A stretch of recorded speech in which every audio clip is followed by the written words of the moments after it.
사무엘 하는 24장까지 있는데 사실 반을 뚝 나누어서 앞부분은 다윗의 전성기를 그리고 있고 뒷부분은 다윗의 쇠퇴기 또는 퇴락기를 그리고 있습니다. 바로 그 분기점의 사건이 밧세바의 사건이었고, 사무엘하 12장에 가면 나단이 하나님의 말씀을 가지고 와서 다윗에게 이 죄에 대한 그 징계, 죄에 대한 다윗의 삶의 그 뒤 이어지는 그 사건들을 예언하고, 계속 이어지는 장면은 하나님의 그 나단의 신탁이 하나님의 말씀이 이루어지는 것을 그대로 보여주고 있는 그런 장면들입니다.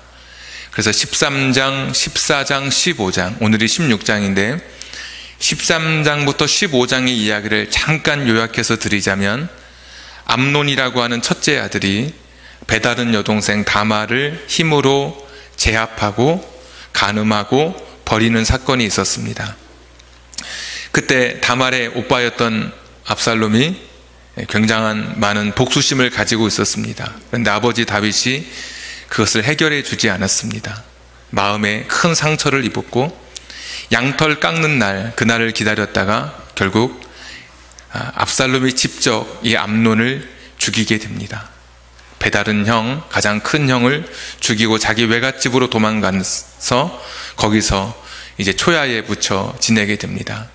만약에 요압이라고 하는 사람이 이 압살롬을 부르지 않았더라면 아마 압살롬은 3년째 되는 때 예루살렘에 돌아왔는데 영 아마 고향에 돌아오지 못한 채 그냥 그렇게 외갓집에서 살았을 것입니다. 그러니까 다윗은 그 정도로 압살롬에 대해서 다 잊어버리고 자기 형을 죽이고 간 압살롬을 용서하지 못한 채 그냥 압살롬을 기억에서 지워버린 그런 상태였습니다.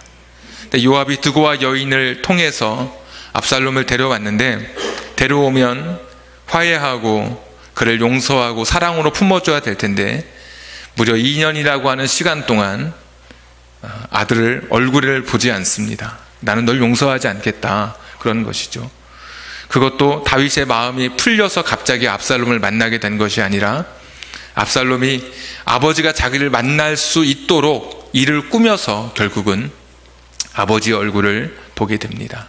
그러니까 이 압살롬의 마음에는 아버지에 대해서 두 번의 상처가 있는 거죠. 자기 여동생이 간음당했을 때 아버지가 이를 해결해 주지 않은 것, 나는 정당하게 내가 복수하고 내가 갔는데 나를 완전히 그 족보에서, 나를 기억에서 지워버린 이것이 너무나도 가슴 아픈 압살롬에게는 그런 경험이었던 것 같습니다.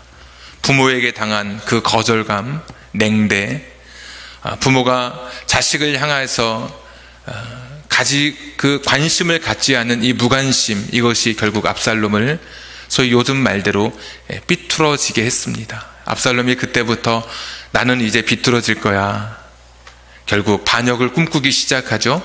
성문 앞에 새벽부터 나가서 오는 사람들을 만나서 그들의 억울한 이야기를 들어주면서, 다윗 왕은 당신을 위해서 이렇게 꼭두 새벽에 당신의 이야기를 들어줄 관리를 세우지 않은 것이라고, 내가 차라리 재판하는 사람이라면, 내가 왕이 된다면 당신을 힘껏 도와줄 수 있을 텐데 무려 4년씩이나 그렇게 사람들의 마음을 훔쳤습니다. 그리고 마침내 4년이 지나고 내가 이스라엘의 왕이라고 선포하는 이야기가 지난 시간까지의 그런 이야기였습니다. 다윗은 자기 힘으로 이제 세상을 살지 않기로 결심하고 언약궤도 예루살렘에 그냥 놓아두고 하나님의 뜻에 모든 것을 맡기고 이제 광야의 길로 도피하는 장면이 오늘 16장의 장면입니다. 그러니까 계속해서 점점 내려가는 하락세의 이야기를, 다윗의 이야기가 오늘 이 장면에 기록되어 있습니다. 오늘 이야기는 이렇게 제 성경을 읽어보면 이게 이제 역사서니까 이야기로 되어 있죠. 이게 하나의 이야기입니다. 교훈보다는 이야기인데, 오늘 이 이야기치고는 그렇게 이렇게 굉장히 이렇게 높은 우리의 관심을 확 끌거나 어떤 사람들에게 어떤 감동을 깊이 줄 수 있는 그런 극적인 요소는 없는 그냥 평범한 이야기의 연속입니다. 그러니까 세 가지 이야기가 그냥 하나 아무 의미 없게 있는 것처럼 세 가지 이야기가 놓여져 있는 것이 오늘 사무엘하 16장입니다. 그래서 읽어보면 그냥 그런 사건처럼 보여지는, 그렇지만 오늘 다윗의 과거와 다윗의 삶을 반추해 보면 다윗이라고 하는 그 이름을 통해서 오늘 이 16장이 하나로 묶어지는 것을 보게 됩니다. 1절부터 4절에 보시면 무비보셋의 종이었던 시바라고 하는 사람이 다윗 앞에 나오는 이야기로 시작되죠. 망명길에 올랐는데 그 종이 먹을 것을 가지고 나귀를 가지고 나옵니다. 얼마나 반갑습니까?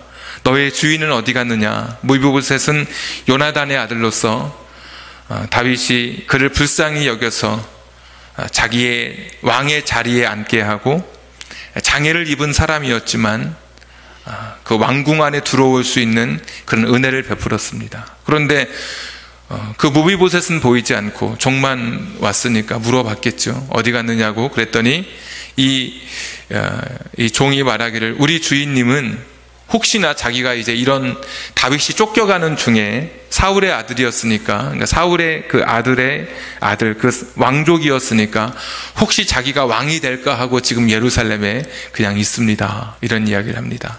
그러니까 다윗이 그 이야기를 듣고 아니 어떻게 그 괘씸한 놈이 다 있나. 그래서 그 무비보셋에게 주었던 그 재산까지 종에게 다 주고 맙니다. 근데 나중에 보니까 이 무비보셋이 배신한 게 아니라 다윗이 올 때까지 목욕도 안 하고 옷도 안 갈아입고 수염도 안 깎고 기다리고 있었습니다. 근데 그냥 그 종의 말만 듣고 재산을 다 줘버린 사건이 1절부터 4절에 있는 첫 번째 만난 사건이고요.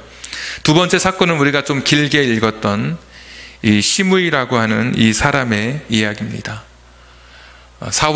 이 다윗을 저주하기 시작하죠.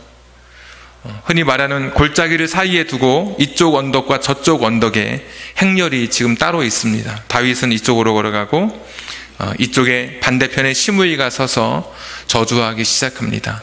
사악한 자라고. 사악하다, 여러분 단어가 정말 좀 무시무시하지 않습니까?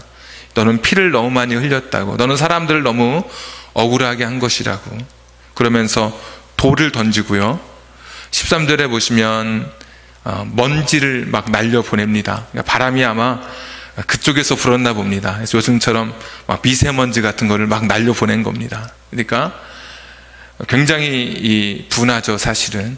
그 옆에 있었던 그 다윗의 장군 하나가 제가 건너가서 죽이겠습니다, 이렇게까지 이야기를 합니다. 근데 다윗의 대답이 참 놀랍습니다. 10절 한번 보실까요? 왕이 이르되 스루야의 아들들아, 내가 너희와 무슨 상관이 있느냐? 그가 저주하는 것은 여호와께서 그에게 다윗을 저주하라 하심이니. 11절에도 뒷부분에 보시면 여호와께서 그에게 명령하시는 것이니 그가 저주하게 버려두라.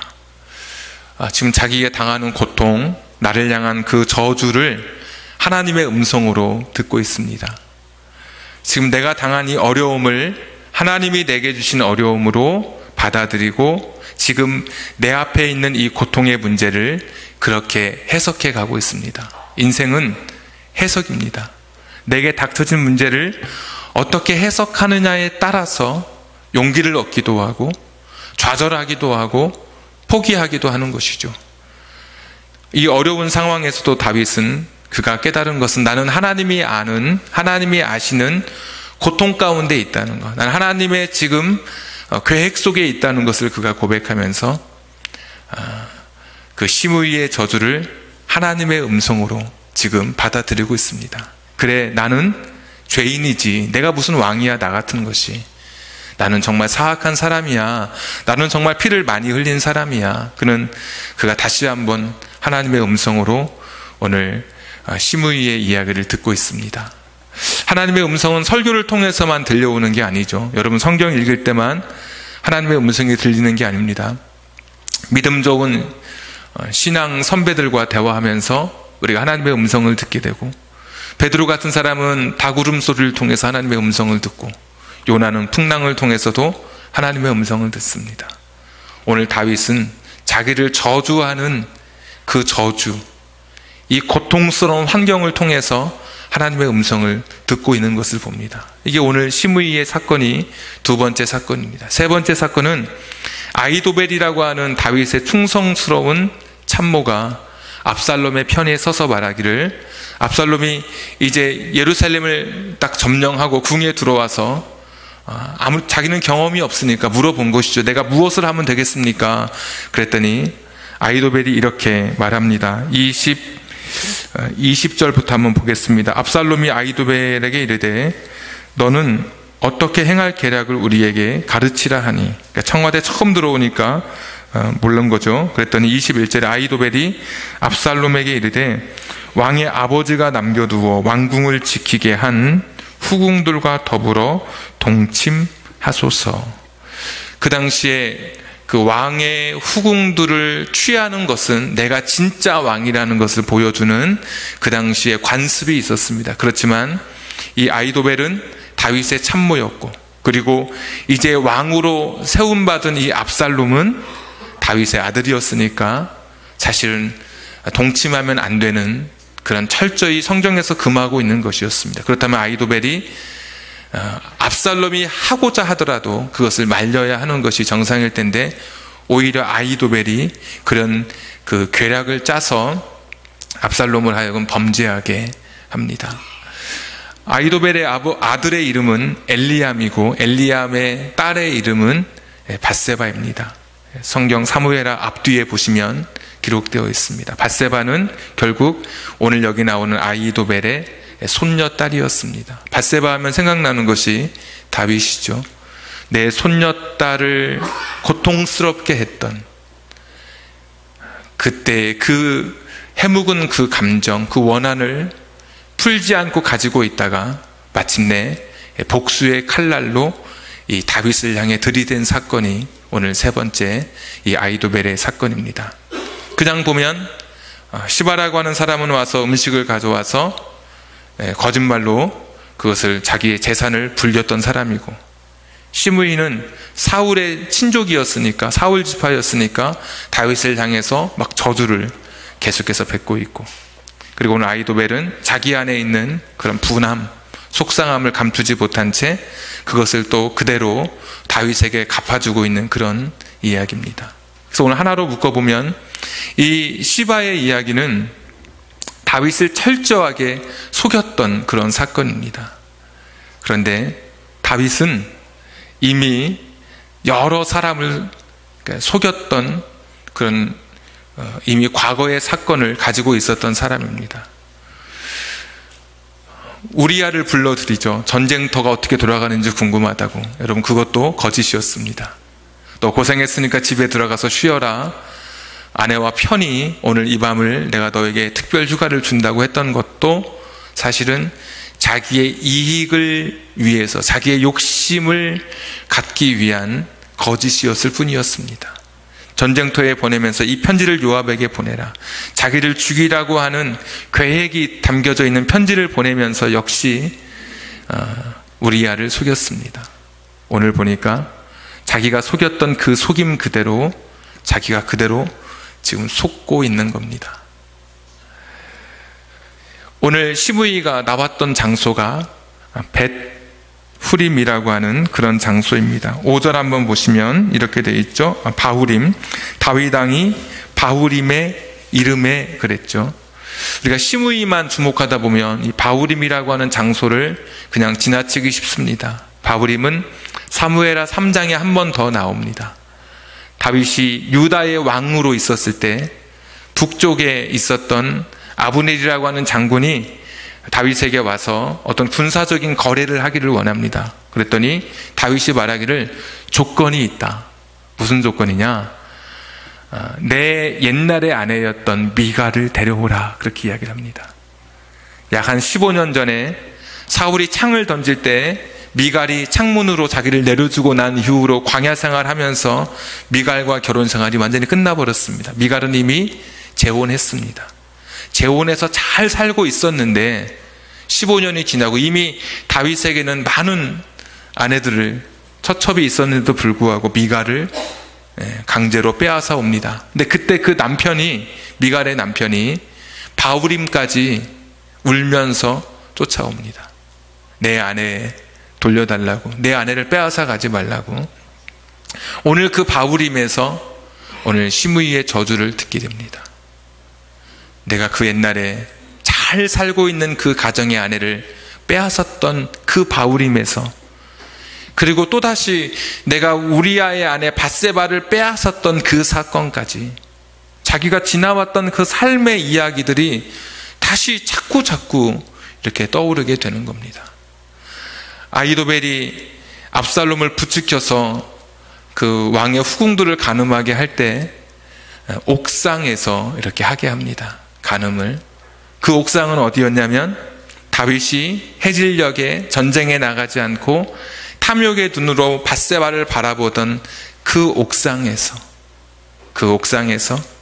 사무엘하 12장의 말씀처럼 너는 은밀히 행했으나 네 아내는 백주에 다른 사람에게 다른 사람과 동침할 것이라고 했던 그 사건이 그 옥상에서, 그러니까 모든 사건들이 다윗을 통해서 그대로 오버랩되고 있는 것입니다. 바둑 좋아하시는 분은 복기라고 하는 단어 아시죠? 복기. 그 바둑알을 놓은 것을 바둑이 다 끝나고 다시 놓는 겁니다. 헷갈리지도 않고요, 헤매지도 않고 정확하게 내가 어디에 놓았고 상대가 어디에 놓았는지를 알고 다시 놓아보는 것을 복기라고 합니다. 오늘 하나님께서는 다윗의 그 망명길에 하나님의 그 복기, 다윗이 살아왔던 지난날의 삶을 다시 한번 다윗에게 지금 보여주고 있습니다. 자기가 지었던 그 죄, 자기가 그동안 살았던 그 죄악이 얼마나 참혹한 것이고 그것이 얼마나 무서운 것인지를 오늘 다시 보여주고 있는 사건입니다. 그냥 병렬적으로 나열되어 있는 사건처럼 보이지만 그것이 다윗의 이야기로 집약이 되어지면 다윗의 지난날의 이야기가, 어제의 이야기가 오늘 그대로 다시 펼쳐지고 있는 것입니다. 만약에 하나님께서 저와 여러분의 인생을, 어제까지 살았던 인생을 다윗처럼 오늘 그리고 내일 미래에 그대로 복귀하신다면 여러분 좀 어떠시겠습니까? 감사와 기쁨과 그때를 기억하며 하나님 앞에 찬양의 제사로 나아갈 수 있을런지요? 아니면 오늘 다윗처럼 내가 지난날 살아왔던 내 삶의 허물과 죄 때문에 후회와 눈물, 그것으로 우리의 인생을, 우리의 미래를 그렇게 채워가게 될런지. 오늘 다윗의 이 그 무미 건조한 이야기 같은 이 사무엘하 16장에 이 극적인 이야기 없는 이 세 개의 사건은 다윗의 과거를 그대로 다시 드러내는 그런 사건이었습니다. 사탄은 우리에게 죄는 은폐될 수 있다고 가르칩니다. 너의 죄는 사람에게 들키지 않을 것이라고 그렇게 이야기하고 있습니다. 얼마든지 숨겨질 수 있다고 말합니다. 그런데 어느 날 어느 순간에, 결정적인 순간에 사람이 숨겨놓았던 죄가 폭로되는 시간이 있습니다. 그러니까 죄는 은폐하려고 하는데 결국 죄는 우리에게 바가지를 씌웁니다. 내가 죄를 짓고 그것을 감추고 있단 말이죠. 근데 그것이 어느 날 주머니 안에 송곳처럼 삐져나올 때가 있습니다. 이 죄라고 하는 것은 이 본성적인 거라서 굉장히 기쁘고 즐겁고 우리의 신경에 쾌락을 가져오는 것입니다. 정원을 가꿀 때 그냥 놓아두면 잡초는 키우지 않아도 무성해지는 것처럼 우리가 우리 인생을 제어하지 않으면 죄는 본성적인 것이라서 우리 인생은 죄로 가득 차 버리게 되는 거죠. 그러면서도 우리 죄는 은폐될 수 있다고, 충분히 감추어 줄 수 있다고 우리는 사단의 속임에 계속해서 속고 삽니다. 결정적인 순간에 이 죄, 사단은 우리가 바가지를 씌워서 내가 지은 죄보다 훨씬 더 많은 죄의 대가를 치르도록 우리 인생을 그렇게 이끌어 가게 됩니다. 아니, 사람을 속인다 할지라도 우리가 하나님을 속일 수 없지 않습니까? 하늘 끝에 가도 거기 계시고, 땅 끝에 가도 거기 계시고, 바다 끝에 새벽 날개를 치고 가도 거기 계시는 하나님이십니다. 스올이라고 하는 곳, 우물처럼 돌을 던지면 얼마 있다가 물소리가 난다든지 돌 부딪히는 소리가 나는 그곳. 그런데 스올은 돌을 던지면 기다려도 소리가 나지 않는 그곳, 깊이가 얼마나 되는지 전혀 가늠이 되지 않는 그 스올 끝에라도 하나님은 계십니다. 우리 인간의 죄는 숨겨질 수 없습니다. 우리 인간의 죄는 감추어도 감추어질 수 없는 것이 우리 인간의 죄입니다. 다윗은 만약에 그것이 자기의 죄가 그렇게 백일하에 드러나게 되고 그것이 내 인생의 미래를 참 어둡고 가슴 아프게 할 것을 알았더라면 아마 죄의 어느 순간에 그것을 멈추었을 것입니다. 다윗은 계속해서 나는 이 죄의 본성을 누리면서, 그러면서 이 죄는 은폐될 수 있다는 그런 생각을 가지면서 다윗은 계속해서 죄를 지속해 나갔던 것이고, 오늘 16장은 그런 다윗의 삶을 하나님께서 그대로 복귀하고 있는 것입니다. 죄의 성질에는 관성이라는 것도 있습니다. 관성은 앞으로 나아가려는 속도를 그대로 유지하려고 하는 성질입니다. 내가 멈추려고 하는데 계속 나가려고 하는 성질입니다. 오늘 여기서 멈추지 않으면 내일은 더 나가게 되고, 내일 멈추지 않으면 나는 어느새 죄의 길이 난 그 길로 무뎌진 양심을 가지고 계속해서 내 삶에 죄를 쌓아가는 그런 사람이 될 것입니다. 아직도 저와 여러분 가운데 아직 하나님 앞에 멈추지 못한 죄가 있다면, 아직도 이 죄의 굴레를 벗어버리거나 아직 계속해서 이 죄가 유지되고 지속되는 죄가 있다면 브레이크를 여기서 잡으셔야 됩니다. 말씀의 제목처럼 오늘은 내일을 심는 시간입니다. 오늘 내가 브레이크를 잡지 못한다면 나는 더더욱이 내 인생은 훗날에 하나님께서 내 인생을 복귀하는 그날에, 하나님께서 내 인생을 폭로하시는 그날에 우린 다윗처럼 울고 눈물 나는 인생의 고통의 길을, 지금은 예상되지 않는다 할지라도 훗날에 우리는 그러한 결과를 우리가 맞이하게 될 것입니다. 음주운전을 하고 그것 때문에 사람을 죽이고 자기가 민형사상의 책임을 지는 어떤 사람이 울면서 후회하는 이야기를 들은 적이 있었습니다. 내가 오늘처럼 이런 일이 일어날 줄 알았더라면 내 인생이, 내가 그렇게 쌓아놓은 모든 것이 이렇게 파멸로 이렇게 종결될 것을 알았더라면 내가 절대로 술을 마시지 않았을 텐데, 내가 이럴 줄 알았다면 내가 술을 마셨더라도 절대로 내가 운전대를 잡지 않았을 터인데, 가슴을 치며 후회하는 그런 이야기를 들었습니다. 이것이 우리의 인생입니다. 여기서 멈추지 않으면 훗날 우리가 후회하게 되고 그것 때문에 가슴 아파야 할 일들을 우리가 우리의 눈으로 보게 될 것입니다. 하나님은 만홀히 여김을 받지 아니하신다고 말씀하시고 심는 대로 거둔다고 말씀해 주셨습니다.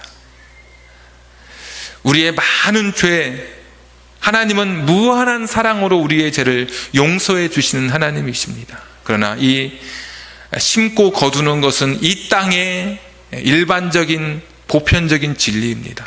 많은 죄들은 우리가 심은 대로 거두게 되어 있습니다.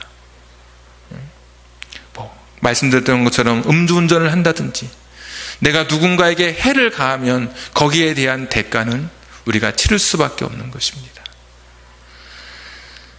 하나님께 아직도 우리가 정직하지 못하고 거룩하지 못한 삶이라면 오늘 여기서 내 삶에 죄를 향해 나아가는 내 삶의 발걸음, 방향을 여기서 바꾸고 멈추어 오늘 이 시간에 의를 심고 정직을 심고 거룩을 심어서 미래의 아름다운 하나님 주시는 복된 열매를 우리가 거두게 되기를 원합니다. 오늘도 육신의 소욕을 심으면 썩어질 것을 거두는 겁니다. 성령을 따라 살아가면 성령의 아름다운 열매를 갖게 될 것입니다. 오늘 이 다윗의 이 이야기를 보면서 오늘 내 안에 아직도 멈추지 못한, 아직도 씻지 못한, 아직도 벗어버리지 못한 죄가 있다면 오늘 이 시간은 내일을 심는 시간이라는 것을 기억하면서 하나님 앞에 오늘 회개하지 못한 자가 있다면 같이 회개하면서 나아갔으면 좋겠습니다.